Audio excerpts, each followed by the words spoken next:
Hey guys, so recently I made this PNG model for my streams, and I wanted to walk you guys through my process, which I hope will be helpful for anyone else trying to make a PNGTuber. Whether yours is animated like mine, or just static PNGs, there's a lot of different ways that you can use to make a PNGTuber model. So in this video, I'm just going to show you the method that worked for me, and hopefully give you some tips that can be applicable to your own process as well. My primary goal in creating this model was to keep it simple, because in the past I've tried to make PNG models that were a little bit too complicated from an art perspective, which just resulted in me running into roadblocks with the art and having to compromise my vision and creating something that I'm not really satisfied with. So I tried to avoid that complexity when I designed this model.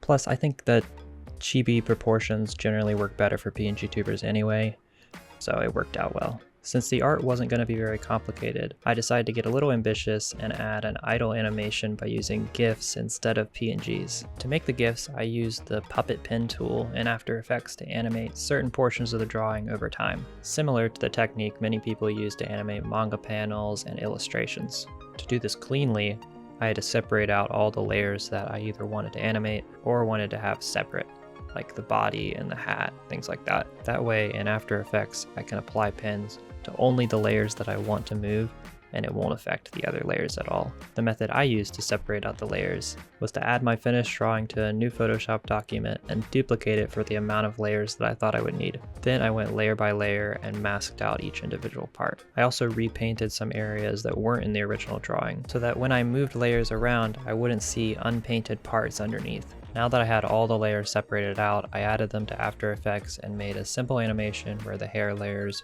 moved to the left at the middle of the comp and then return to their original position at the end so that the animation loops. Once I finished this, I thought I pretty much was done, but I was unaware that there was one more software challenge for me to get through, because there always is. And this time it was just simply trying to export the GIFs that was not working for me. It's really strange, but After Effects doesn't have a native way to export GIFs, and you can use Adobe Media Encoder to export GIFs, but every time I did that, it gave me a really weird noise that looked kind of like freckly, but it was only on certain parts of the image. But after a long time of watching tutorials, I finally found a method that worked, which was to use Photoshop, which was pretty much the last thing I would have expected.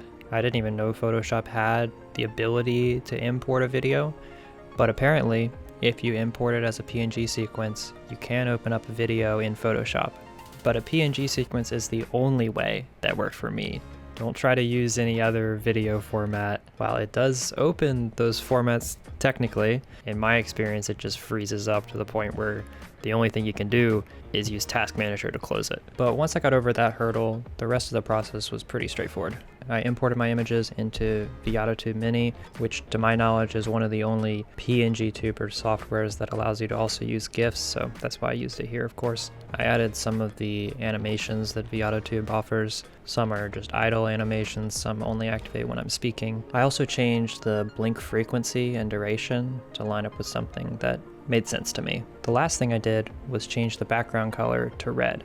This was the most important thing I did in PNGTuber, because the way you get your PNGTuber into OBS is by using a window capture and then applying a chroma key effect that takes away the background color. Green is the normal color people would use for this, but since my PNGTuber had a lot of green in it, I didn't want to risk keying out some of my drawing. The potential risk of using red, and why it's pretty uncommon to use, is because there's a risk of affecting the skin tones, which are primarily red. But I was able to mitigate this for the most part by adding a color corrector after the chroma key, which brought back a little more of the saturation in the skin tones. Make sure to play with the tolerance on the chroma key. When I first added it, I still had some of the background remaining around my model, so it made it have this weird red sparkly effect around it. But if you adjust the tolerance, this will go away. At least that worked for me. Obviously, if you have different colors, it could vary. But there should be some way you can adjust these settings to fix any potential keying problems you might have.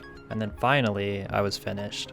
Obviously, this isn't perfect, and if I were to do this again, I would have gotten more ambitious on the animation because I think my animation is too simple and it gets overshadowed by some of the animations that I did in the PNGTuber software, but I'll probably end up making modifications to this in the future. If you guys are interested in other process videos, make sure to sub to the channel because currently I'm working on an actual VTuber model, which is taking a little while, but once I finish it, I plan on making a process video like this one about my experience making that. So thanks for watching the video, and hopefully you ended up learning something or at least entertained by my process, and hopefully I'll see you guys on the next video.